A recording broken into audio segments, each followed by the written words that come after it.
Gracias por acompañarnos. Incremento salarial del 3% y del 4% respectivamente, según han indicado anoche las autoridades.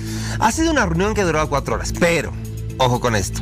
Esta reunión no solamente fue de ayer, sino que han comenzado ya desde marzo y se ha estado explicando lo que significa el factor económico y todo lo que bordea prácticamente a este incremento, que ha tenido sí algunos alcances y obviamente ese tira y afloje entre las autoridades de gobierno y también la Central Obrera Boliviana. Quiero agradecer mucho al viceministro de Presupuesto y Contabilidad Fiscal que nos acompaña, Zenón Mamaniticona.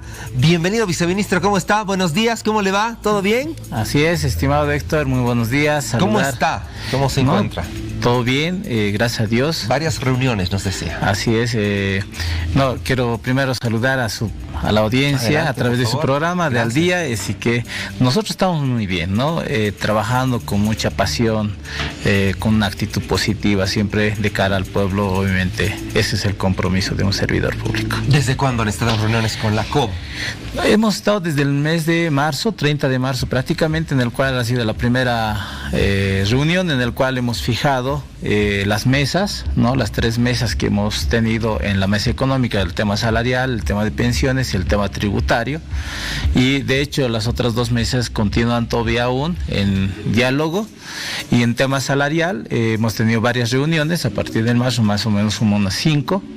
Y obviamente el día de ayer también hemos ido continuando con la reunión de negociación a la cabeza de nuestro hermano presidente, más de 4 horas, como tú lo decías.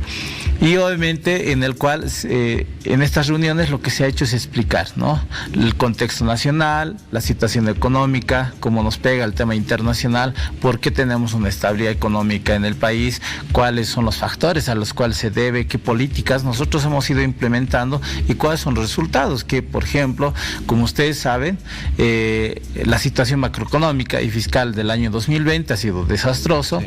Y salir de ese proceso, reconstruir la economía no ha sido nada fácil, ¿no? Entonces, esos son los aspectos que se ha considerado dentro de lo que es estas mesas de negociación que se ha tenido con la Central Obrera Boliviana.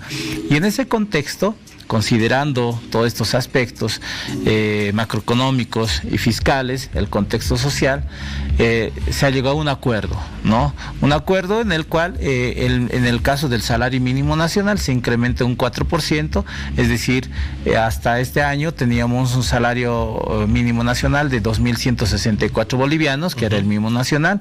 Con el incremento de 4%, esto llegaría a 2.250 bolivianos, que sería el nuevo mínimo nacional que regiría a partir de esta gestión. Entonces, y en caso del haber básico, se ha incrementado un 3%, ¿no? 3% al haber básico, principalmente para salud y educación. Ahora ustedes se preguntarán, ¿por qué a salud y educación?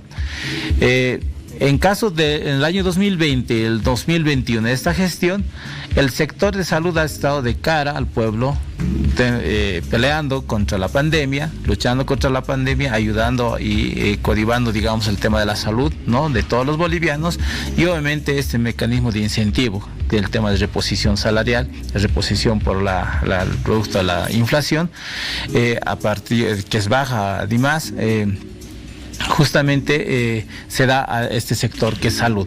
Y lo otro, ¿no? Que la educación, porque estos dos sectores, en el marco de la Constitución Política del Estado, estimado Héctor, son derechos fundamentales, lo más básico que tiene el país, y obviamente es la base para el desarrollo económico social, porque sin salud tampoco vamos a tener la economía, el crecimiento, el empuje que hemos llegado a tener. Entonces son esos dos sectores, ¿no? Y obviamente el resto del sector público, nosotros Quiero hacer un hincapié, perdón que lo interrumpa, en este tema de salud y educación, porque mucha gente inmediatamente después se ha dado el anuncio, se han generado cierto tipo de especulaciones que no iban al caso, pero es claro que esto es como un incentivo en realidad puntualmente para estos dos sectores, pero que el incremento va para todos.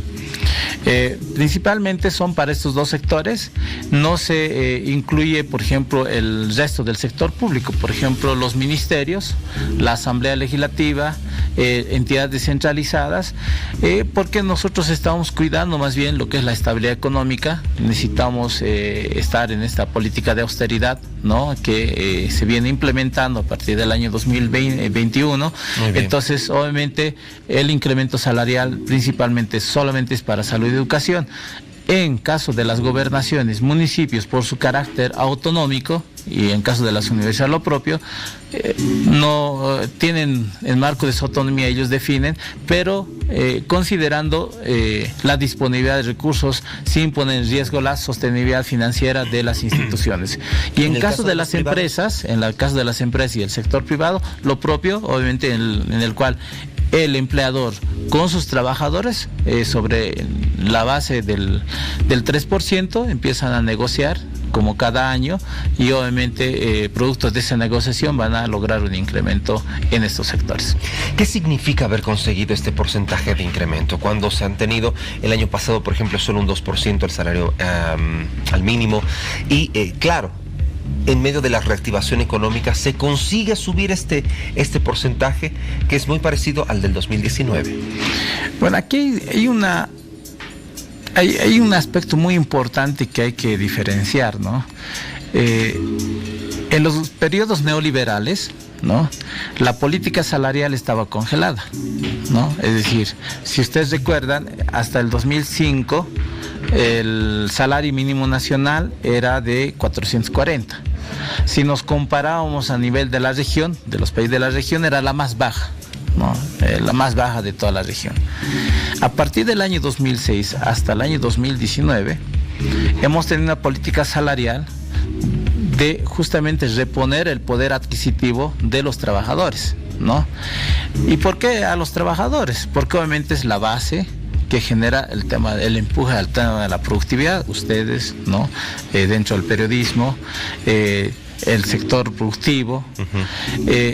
Y entonces obviamente existe una reposición, ¿no?, al poder adquisitivo, y obviamente se aumenta el salario mínimo nacional, que es la que teníamos hasta el año pasado, de 2.164, que dicho de paso, el año 2020, con el gobierno de facto, lo que se ha hecho es igual nuevamente empezar a congelar. Porque obviamente acá es bien importante también señalar de que el sector empresariado, los empresarios, nunca han propuesto un incremento salarial hacia los trabajadores, a pesar de que hayan tenido un incremento salarial si ustedes revisan la historia, ellos decían que no, nunca, siempre decían no, nos va a afectar el tema del empleo, va a generar un proceso inflacionario, son los argumentos que ellos manejaban y manejan a la fecha, pero vemos todo lo contrario, porque producto de todas estas políticas económicas que hemos ido implementando, producto de las inversiones que hemos ido generando, lo que se ha hecho es mantener la estabilidad de los precios, ¿no? Y hemos generado mayores fuentes de empleo, y la tasa de desempleo que observábamos en julio del 2020 de 11%, hemos reducido a 5.4%. Entonces, son resultado de todas estas medidas, de todas las medidas económicas que se han ido implementando, y que nos permite, ¿no?, de manera responsable, aumentar y seguir con esta política salarial que beneficia a todos los bolivianos. Perfecto. Rapidito, ¿tiene carácter retroactivo? Sí. Muy bien. Viceministro, muchísimas gracias por acompañarnos temprano acá en el programa. El viceministro de Presupuesto y Contabilidad Fiscal ha estado con nosotros en un Mamá Ticona. Que le vaya muy bien. Muchas gracias. Por favor, viceministro. Gracias, estimado Héctor. Igualmente. Que tengan un buen día. Son las 7 de la mañana con 26 minutos. Vamos de inmediato con información.